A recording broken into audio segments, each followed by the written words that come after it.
Good afternoon, kings and queens, gentlemen and ladies. This is Refined Rose back with another video. Y'all, don't let your abuser play God with your life. And what I mean by that, my husband's first wife, we're just going to say her name is Tamika. He played God with her life. She threw up for months before he finally took her to the doctor. He thought she was faking her sickness, even though she was throwing up blood. He thought she was using it as a way to be lazy and to not do anything.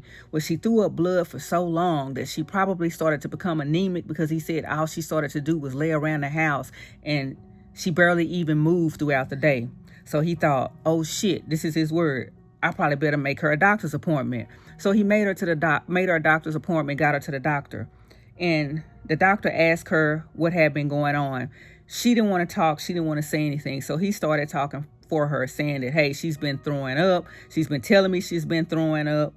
And then so the doctor looked at her and he was like, how long have you been throwing up? And she didn't say anything. She looked back at my husband, and my husband said, well, I just found out she's been throwing up for months, because she's just now telling me she's been throwing up blood for months, which was a lie. He had been there and been seeing her throwing up blood for months, but he didn't want to look guilty, because the doctor probably would have pointed the finger at him like he was pointing at her, because he asked her, he said, Tamika, why did you let this go on for so long, for months like this? You're throwing up blood and I'm just now seeing you in my office. My husband said she never parted her lips. So the doctor is talking down on her for waiting months to come in. And my husband was like, I told her she should have made a doctor's appointment. So my husband is pointing the finger at her, and the doctor is pointing the finger at her, putting her under more stress, and that her body's probably producing more cortisone, trying to fight with this stress and making her condition even worse. To make a long story short, she has kidney disease running in her family. Her mother had kidney disease when she passed away, allegedly, and her brother now has kidney disease. In my situation, I was under constant stress, day in, day out. My body was steady releasing cortisone like Tamika's body was. And my blood pressure shot up, and I was too weak to get out of bed to go to the restroom. If I did, I was dizzy. And so I made my husband take me to the doctor. I'm like, I'm not going to die here. I'm not going to be peeing in a little bucket beside my bed because I'm too weak, because he's out running the street and peeing in a little bucket, waiting for him to come home and empty it and wiping myself, because he's not going to take me to the doctor. I'm like, I'm not going to die this way. So I forced him to take me to the ER. And when he took me to the ER, and when he left to go get him something to eat, they asked me, are you under any stress at home? Is everything okay at home? Do you need to talk to someone about your home life? I mean, just question after question, because I believe that they knew. Maybe it was spiritual. Maybe they felt it. But I lied for him. I covered for him. I say nothing is going on at home.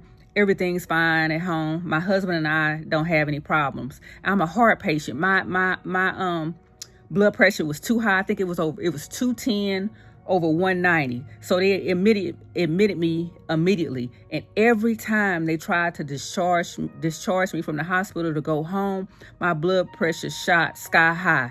And so they started to figure it out. And my husband did not want them to figure it out and put it together. They had a chaplain come try to talk to me in the room, but my husband tried to stay with me during daylight hours so that chaplain could not talk to me by herself. So to make a long story short, the doctor did not release me. My husband called a nurse in there, told her to unhook these damn IVs because he's going to take his wife home. And that's what he did. So y'all, we can't let our abusers hold our life in the palm of their hand like they're God, and they get to choose whether we live or die. And they know what they're doing is hurting us and is damaging to our bodies, but they won't stop verbally abusing us. They won't stop physically attacking us. They keep doing it because they don't care.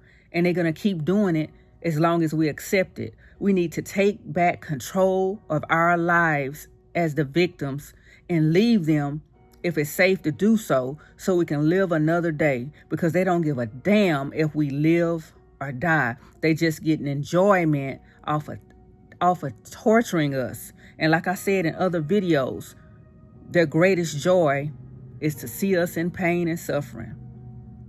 That's all I have for now. Refined Rose out. Bye for now.